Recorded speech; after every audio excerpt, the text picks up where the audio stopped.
Antum pegang ucapan beliau kuat-kuat dalam semua pembahasan dalam asma dan sifat Allah. Perhatikan, ini kalimat yang luar biasa. Ya, yang menyimpulkan, memberikan kitab zubdah intisari bagaimana akidah Ahlussunnah dalam memahami nama-nama Allah dan sifat-sifat Allah. Ya, dan saya katakan ini bukan ucapan yang muncul dari kepala kita, tapi ini diucapkan oleh Al-Imam Ibnu Khuzaimah rahimahullah. Ibnu Khuzaimah adalah ulama dari kalangan ulama Syafi'iyah. Ya, beliau berguru dengan murid-muridnya Syafi'i. Beliau berguru dengan murid-muridnya Syafi'i rahimahullah. Dalam kitab Tauhid yang beliau tulis, aku mendengar min hafidihi, aku mendengar ini dari cucunya Abu Thahir rahimahullah. Bab dzikrul akhbar thabit as-sanad, bab penyebutan ya hadis-hadis yang sabit sanadnya diriwayatkan oleh ulama Hijaz dan juga ulama Iraq tentang turunnya Allah Subhanahu wa taala ke langit dunia di setiap malamnya min ghairi sifatin kaifatin nuzul, tanpa kita menyebutkan bagaimana turunnya Allah. Ya, tidak ada penyebutan hal yang seperti itu karena Allah tidak mengkhabarkan kepada kita. Ma itsbatin nuzul, tetapi kita menetapkan sifat nuzul bagi Allah. Jelas? Kita menetapkan sifat nuzul bagi Allah, tetapi kita tidak menetapkan bagaimananya.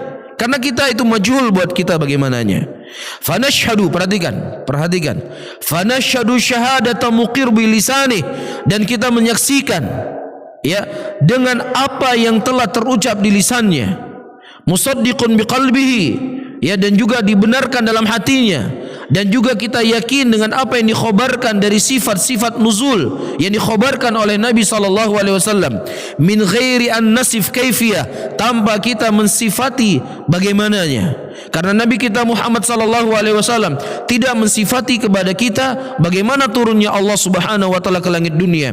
Wa alamana, dan Allah hanya mengkhabarkan, Rasul hanya mengkhabarkan kepada kita Allah itu turun, dan Allah Subhanahu wa taala telah memberikan tanggung jawab kepada nabinya untuk menjelaskan kepada muslimin apa yang mereka butuhkan dari perkara agamanya.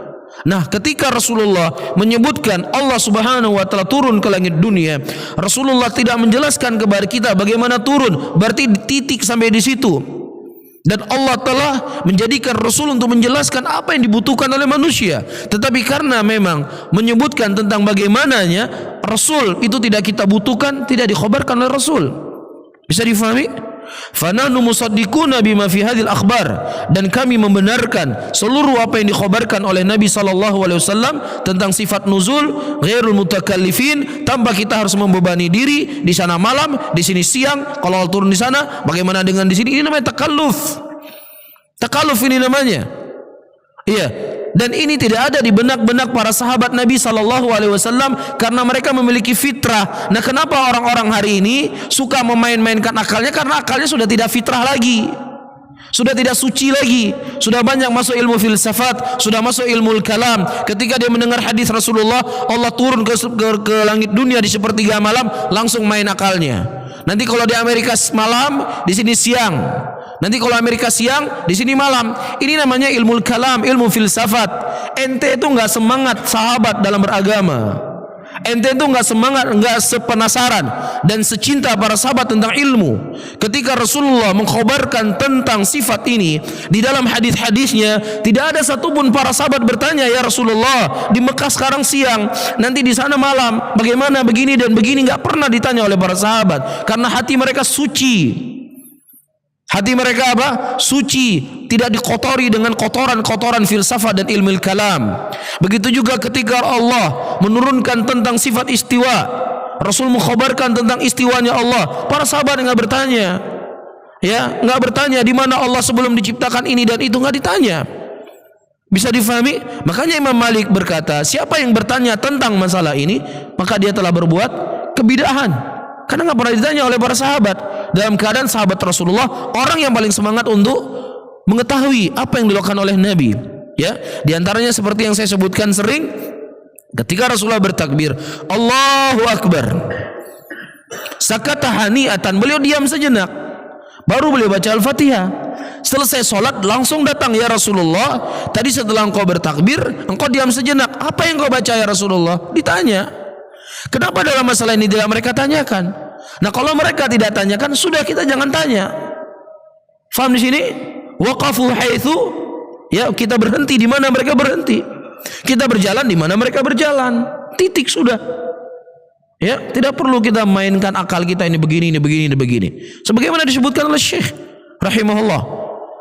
Rasul itu ditugaskan oleh Allah untuk menjelaskan kepada muslimin apa yang mereka butuhkan dalam perkara agama mereka.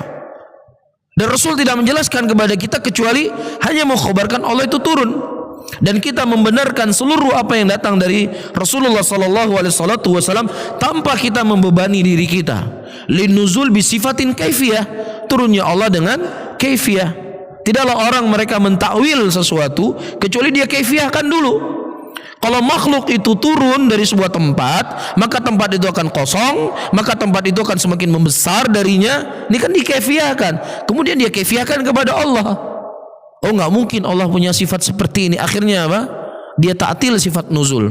Setelah dia ta'til hadis Rasulullah banyak sekali tentang nuzul. Kemudian baru dia ta'wil. Maksudnya turunnya malaikatnya Allah. Kalau ente mengatakan turunnya adalah malaikat Allah, lagi mana dengan hadis Rasulullah yang Rasul mengkhabarkan siapa yang meminta kepadaku akan kuberikan. Malaikat memberikan kepada kita. Mungkin nggak Rasul mengajarkan kita kesyirikan? Meminta kepada selain Allah? Ittirobat. Apa itu ittirobat? Kegoncangan. Ya, pertabrak antara satu dengan yang lainnya. Sudah, yakin saja. Apa yang dikhabarkan oleh Rasul, selesai masalah. Bagaimana turunnya wallahu alam, yang jelas nggak sama dengan makhluknya, selesai. Begini agamanya mereka. Ya, ghairul mutakallifin. Nabi sallallahu alaihi wasallam lam yasifu lana kaifiyatun nuzul. Karena Nabi sallallahu alaihi wasallam tidak mensifati kepada kita bagaimana turunnya. Jelas? Selesai. Enak kita beragama seperti ini. Ini kaidah antum pegang, antum ambil dalam semua pembahasan dalam asma dan sifat Allah Subhanahu wa taala. Dan ini saya ingatkan, ini kitab ini saya ulangi kembali, ditulis oleh Imam Sabuni rahimahullah di tahun 300-an Hijriah. Belum ada Ibnu Taimiyah, belum ada Muhammad bin Abdul Wahhab. Ibnu Taimiyah itu lahir tahun 600 Hijriah. 600 Hijriah lahirnya Ibnu Taimiyah. Muhammad bin Abdullah lebih lama lagi, 1100-an. Ini sudah lahirnya tahun 300 Hijriah. Iya, karena orang-orang ketika kita memahami sifat-sifat Allah sesuai dengan zahirnya, ini akidah Wahabi. Gimana akidah Wahabi? Wahabi baru lahir berapa ratus tahun yang lalu. Kalau ini sudah ribuan tahun yang lalu, beliau sudah meninggal. Bisa difahami ya? Wah, itu paling kitabnya sudah diubah sama Wahabi. Ya sudah. Ya, orang-orang seperti ini kalau turun, kalau Rasulullah datang hari ini, Rasulullah datang dan Rasul mengkhabarkan kepada mereka apa yang kita baca hari ini, nggak dipercaya juga. Jadi nggak perlu repot-repot ngurusin orang seperti itu. Faham? Ya, ini kitabnya sudah diubah-ubah, kitabnya sudah dini sama Wahabi. Datang Rasul mengkhabarkan kepada ente, gini ya, nggak dipercaya sama mereka, nggak dipercaya. Jadi ya sudah, idza khatabumul jahilun qalu salama. Ketika orang jahil itu berbicara kepadamu, selamat tinggal, assalamualaikum. Gak perlu di apa? Dilahirin nih. Qalu salama, sudah selesai. Loh, kok bisa? Ya, ketika saya sebutkan contoh. Ketika orang Syiah Rafidhah mereka menuhankan Ali. Ali dikatakan Tuhan sama mereka. Ali itu masih hidup. Dan kemudian Ali yang ngingatin mereka, saya bukan Tuhan. Dipercaya nggak sama mereka? Nggak dipercaya, nggak, kamu Tuhan. Sampai-sampai Ali berakar mereka hidup-hidup, makin yakin Ali ini benar-benar Tuhan.